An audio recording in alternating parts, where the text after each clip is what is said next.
नमस्कार दोस्तों, स्वागत है आज की कहानी में। आज की कहानी का शीर्षक है जश्न न्यू ईयर और इस कहानी की लेखिका है डॉक्टर सुनीता सिंह सुधा जी। लक्ष्मण दास को घर में आज ताला लगाते हुए मन बहुत कचोट रहा था। बचपन से लेकर आज तक की सभी स्मृतियां आंखों के सामने से एक एक कर गुजर रही थी। यही हाल सुमति देवी का था।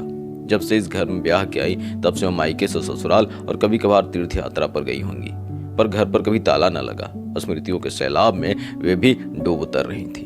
तभी किसी ने कहा, चाची जी ट्रेन कितने बजे की है?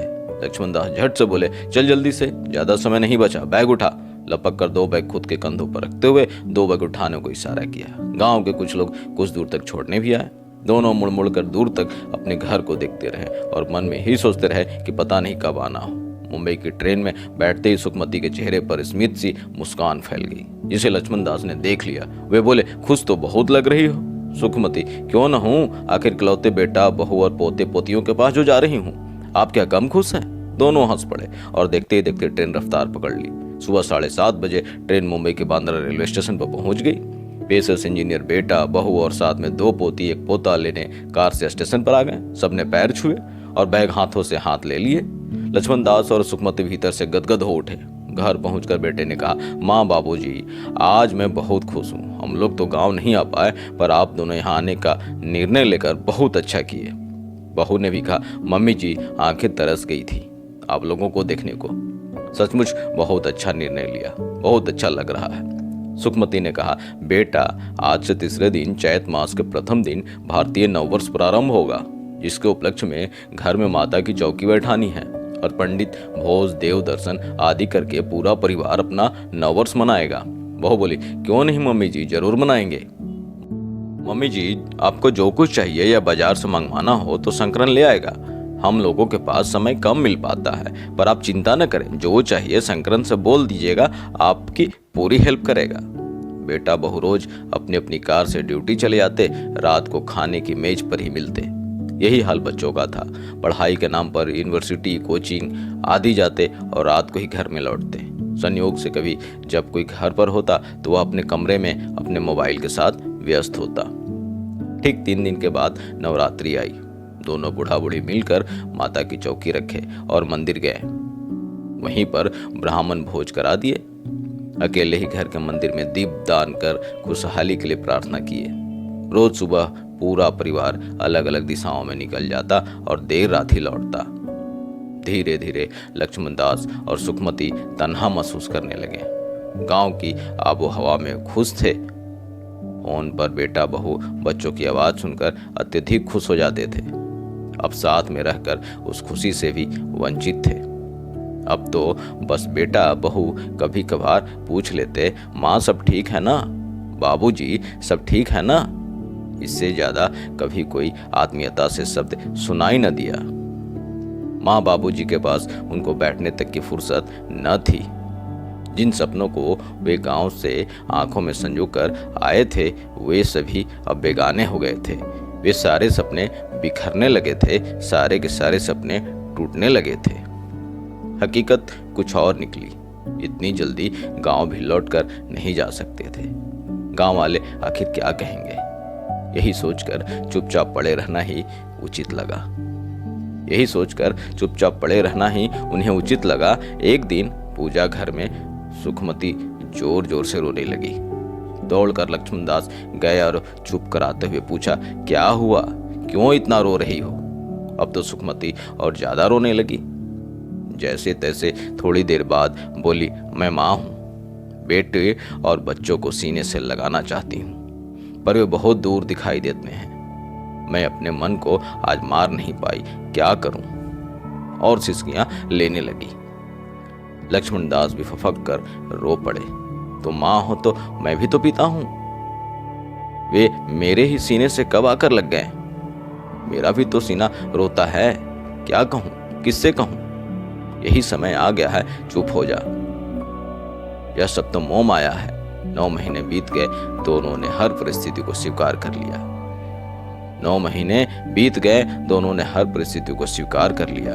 बेटा बहू और पोते पोती आंखों के सामने सुबह शाम दिख जाते तो यह सुख भी बुढ़ापे में उनके लिए कम न था। आज घर में कुछ हलचल हो रही थी। बहू शंकरन को कोई लिस्ट थमा रही थी। सास के पूछने पर बोली, मम्मी जी आज से 3 दिन बाद न्यू ईयर है, उसी की पार्टी घर में रखी गई है। खूब धूम धड़ाका होगा, बहुत मजा आएगा, देखिएगा ना। सुखमती बोली, पर बेटा नववर्ष चैत मास में आता है। पर बेटा नववर्ष तो चैत मास में आता है ना, अपना तो वही नववर्ष है। इंजीनियरिंग बहू, नो मम्मी जी, न्यू ईयर की शानदार पार्टी हम आयोजित करते हैं, आप लोग चैत मास वाला मनाते रहें।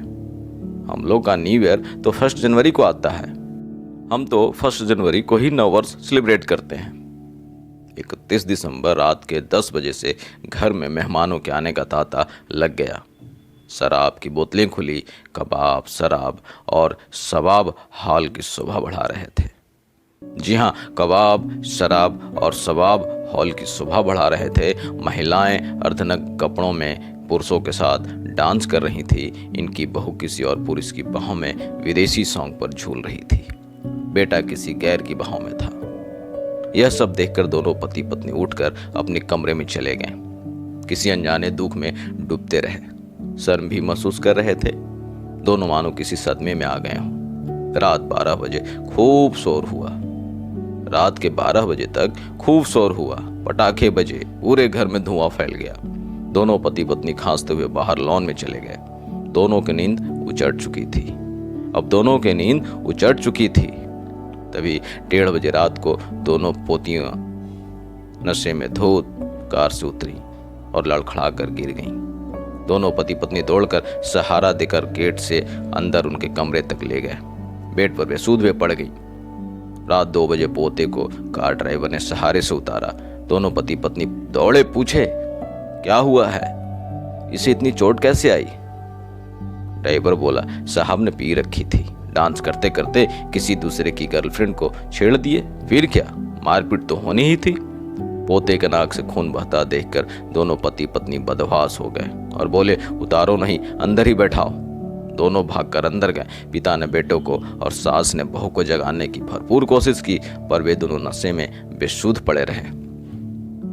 वे पुनः बाहर आ गए और गाड़ी में बैठकर हॉस्पिटल की तरफ भागे पोते को लेकर। वहां इमरजेंसी वार्ड में पोते को ड्राइवर की सहायता से भर्ती कराया गया। दूसरे दिन 3 बजे दोपहर को नकुल नकुल कहते हुए बेटा बहू हॉस्पिटल पहुंचे। लक्ष्मण दास को पकड़कर, बाबू क्या हुआ मेरे नकुल को, बाबूजी क्या हुआ मेरे नकुल को। लक्ष्मण दास, कुछ नहीं, अब ठीक है, जाओ मिल लो। रात उसकी नाक से खून नहीं रुक रहा था तो यहाँ लाना पड़ा।